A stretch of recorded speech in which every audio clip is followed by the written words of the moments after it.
छुई आलू प्रस्तुत करने मुझे किसी दीटा छुई बड़ बड़ छुई काटी नहीं जाइए लुण हल्दी पकई सीझे मोर सीझा रेडी हो जाइए। बाटन मुझे रसुण लंका सोरिष जीरा पेस्ट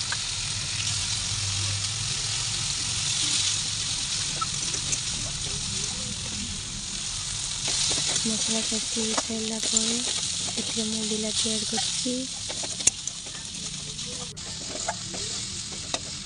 मोर मसला हो जाए सीझा परिवा पकई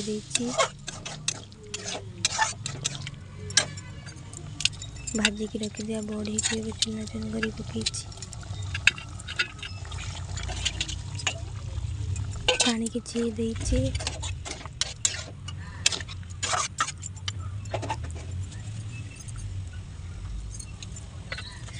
स्वाद अनुसार ये लुण पकई रेडी हो जाइए छुई आलू बड़ी बेसर। जदि वीडियो भल लगी लाइक शेयर सब्सक्राइब करेंगे।